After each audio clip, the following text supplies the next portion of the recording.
चार पैसे आ गए ना मुसलमान का तो बढ़ाया समझ रहा आपका मैं VIP हो गया। पैसे में ईमान बचाना बड़ा मुश्किल है, इल्ला माशाअल्लाह, सबको नहीं कह रहा। चंद लोग ऐसे भी अल्लाह ने पैसा दिया तो उनकी इज्जत बरकरार है। मगर मैंने देखा कि अगर पैसा आया तो कुर्ती शलवार से जींस आ गया, पैसा आ गया तो दुपट्टा खत्म हो गया, पैसा आ गया चेहरे में बनने लगे उसमें ब्यूटी पार्लरों में, घर में नहीं बनने ब्यूटी पार्लरों में। क्यों मालदारी होगी, तेरा चेहरा सड़ गया, तेरा चेहरा बेकार हो गया, गरीबी में सही था तेरा चेहरा। अब ब्यूटी पार्लर वालों ने तो खूब फायदा उठाया, चेहरों के नाम रख दिए, 50-50 हजार तक का चेहरा बनना। और यकीन ना आए तो ब्यूटी पार्लर वालों से जाकर पूछ लेना, दुल्हन का चेहरा 51,000 से शुरू है ब्यूटी पार्लर में। मैं कह रहा अल्लाह ये क्या कर रहा है, गर्दन काट कर दूसरी लगा के देता है। 51,000 का चेहरा, समझ रहे हैं आप, 51,000 का। हाँ, दुल्हन भी निकल आया, दुल्हन भी निकल आया। पूरा कॉन्सेप्ट में बढ़ा के जो लैट हो रही है, लगवाने में जो लैट हो रही है, नहीं आया।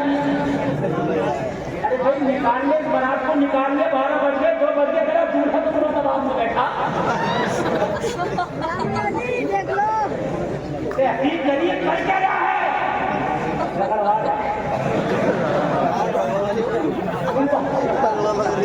आज चाहे तुम मजे ले लो चाहे हकीकत में, मगर ये मेरे भाइयों बारात लैट हो गई, उधर लड़की वाला दिल थकर पकड़ हो रहा है, या ये बारात जल्दी निबट जाए तो मेरी टेंशन खत्म हो रहा।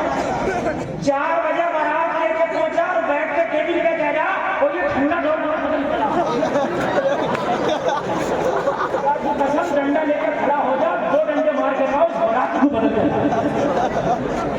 4 बजे हुआ है, 2 में 30 बदल रहा है। जमीनी बात बोल रहा हूँ मेरे भाई, ये हकीकत है। 4 बजे क्यों गया है, 4 बजे उसने नहीं बुलाया। कह रहा है गरीब को यार क्यों सताया, क्यों तो इसे परेशान कर रहा है मेरे भाई। और नौजवान लड़के मेरे भाई सीधे काम के सेट के बटन खोल के टेबल बैठ के कौन है, कौन हो तुम? बारात नहीं है, बारात नहीं है तो कोई मंडली है क्या?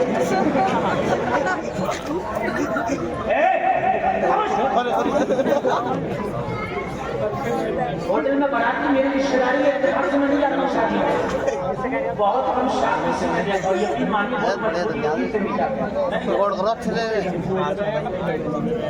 क्या मौलाना तुम्हारे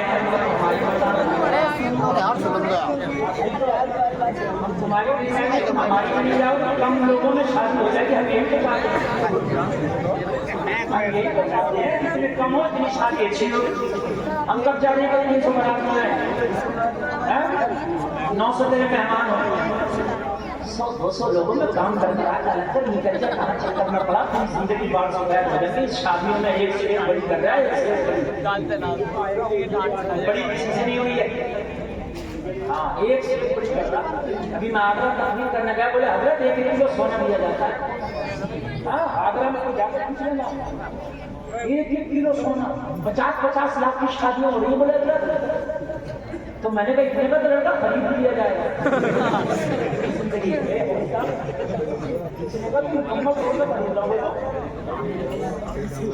यार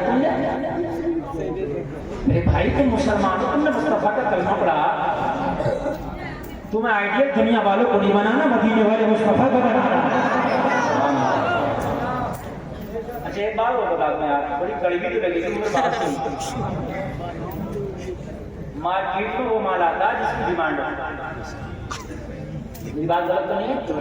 अब दुकान वालों को देखना जर्सी स्वेटर जैकेट जा रहे होंगे और गर्म कपड़ा आ रहा, कोई फुल्का कपड़ा आ रहा होगा, ये कॉटन नीला, यही बात है कि हम कहेंगे भाई अभी तो तमाम मार जॉब रुमाल और ये शाटर और गर्म शॉल ये सब था, ये सब कहा गया, कहेंगे अगर डिमांड खत्म हो गई मौसम चेंज से। अरे बात है क्या नहीं? अगर नौजवानों खुदा की कसम खा के कहते हो, जलसे से कसम खा के उठो कि आज के बाद हम शादी उस लड़की से करेंगे जो वो बापर्दा हो, नमाजी हो, दीनदार हो, इज्जतदार हो। ये जींस पहनने वाले भी अगर ना जाए पर्दे पे तो क्या मार्केट में मार हुआ होगा जिसकी डिमांड होती है। जब तुम्हारी डिमांड जींस की हो गई तो हीरो ने पर्दे को छोड़ा, जींस को बनाना शुरू कर दिया। इनसे तो तुम जो चाहो वो करो, शर्म नाम की चीज नहीं है ना। मैं सही बता रहा हूँ, माशाल्लाह, मैं सच्ची बात नहीं कर रहा हूँ। आज जो कॉलेज में पढ़ने के बाद गैर कलमा पढ़ने वालों से दोस्तियां करके शादियां कर रही है, वजह क्या है? दीन की दूरी। वरना कलमा पढ़ने वाली की बेटी गैर मुस्लिम से शादी कर ले, काम खोल बसर। अगर तूने अपनी बेटी को मोहब्बत के रसूल का दूध पिलाया होगा, कभी से फातिमा की झुट्ठी पिलाई होगी, तो ये जान तो दे देती, मगर इज्जत का सौदा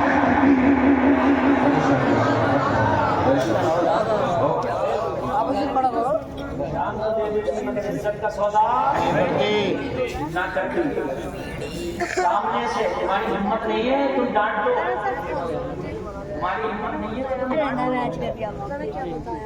लोगों, खुदा की कसम में हाथ जोड़ दो, ऐसी तरफ नौजवानों, तुम आज से कसम खाओ कि हमें शरीफ, नेक, नमाजी, परहेजगार, पर्दे वाली लड़की चाहिए, चाहे गरीब हो, हम निकाह उससे करेंगे।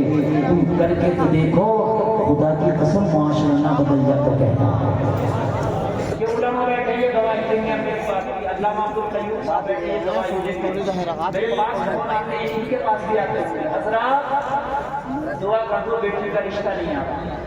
क्या करती है तुम्हारी बेटी? हजरत तुम्हारी बेटी घर में रहती है, पर्दे में रहती है, नेक है, रिश्ते नहीं आता। नहीं बता रहा हूँ, जींस पहन रही है, बाल खोल कर बता रहा हूँ, उन्हें रिश्ता लाने की जरूरत नहीं है, खुद ब खुद रिश्ता कर लेती है। निजामे मैं कदा कुछ इस तरह बिगड़ा है, ऐसा उन्हीं को जाम मिलता है जिन्हें पीना नहीं आता। तुम बेपर्दगी को तरक्की कहते हो, मैं ठोकर मारता हूँ, मैं इसमें तरक्की नहीं पाता। और आगे बढ़ने से पहले जब चला गया वो पछताएगा। मैं बहुत मन से तकलीफ कर रहा हूँ, जरा सुनिए उलमा बैठे, ये इनकी दाद देना मेरी कामयाबी और इनकी जमानत है। आप बेपर्दगी को तरक्की कहते हैं, सुन मेरी तरक्की के औकात बता दूंगा। मैं बहुत परेशान हो गया, कितना परेशान हो गया, मदारों तक को नहीं छोड़ा। इस हमने मदारों का लाकर लड़की को नाच करा दिया कब्बाली के नाम। ये कौन और क्या करेगी मुझे बताओ। मदारों को नहीं छोड़ा, अल्लाह वालों को नहीं छोड़ा। अल्लाह वालों का मौलवी की औकात क्या है? वहां जाके बेबी डिस्को के मुकाबले करा दिए, बेबी डिस्को के वहां जाकर के नशा। शादी तो बहुत छोटी सी चीज रह गई, बहुत छोटी सी।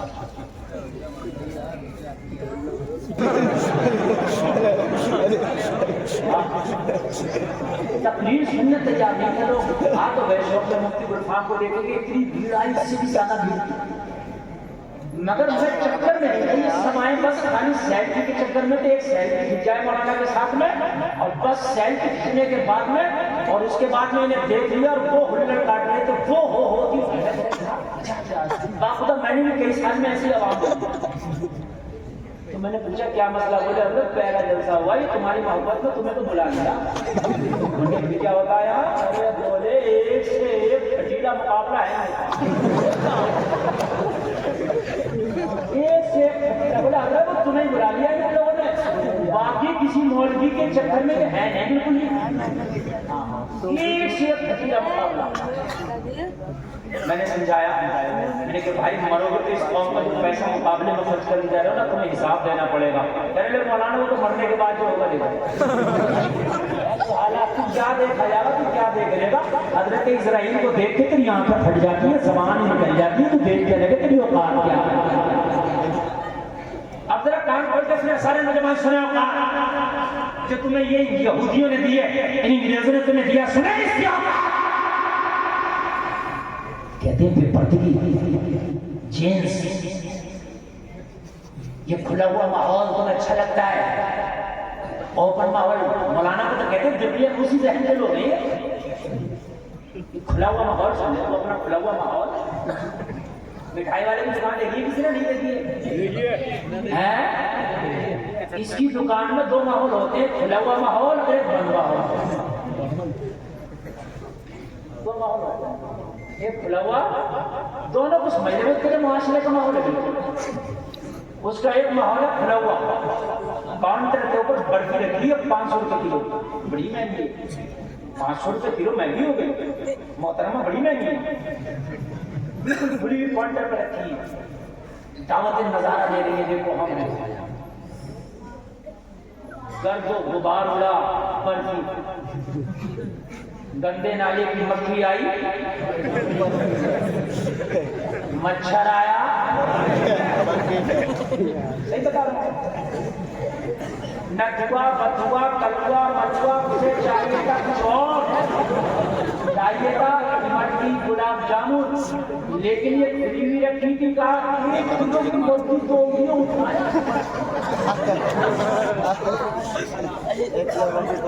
भाई तू तो गुलाब जामुन लेना आया था, बच्चे को हमला कर दिया, मिल गई। लोगों जलसे में आने वालों, इस बर्फी की खता क्या थी? सिर्फ खता ये थी कि पर्दे में न रह सकी। खता ये थी इसको जो ढंग नहीं रखा, इसलिए ये अपना वजूद ना बचा सकी। इसी हलवाई की दुकान में 5 रुपए का पार्ले का बिस्किट का पैकेट रखा था। मक्खी आई, कोशिश की, मगर अपने वजूद को तबाह करके रह गई। बिस्किट तक न पहुंच सकी। बिस्किट तक गुबार आया, बिस्किट तक बोलिए ये सब ना पहुंच सके। आखिर में आया कलुआ बलुआ, कहने लगा ओ हलवाई साहब, ये जो बिस्किट का 5 रुपए का पैकेट है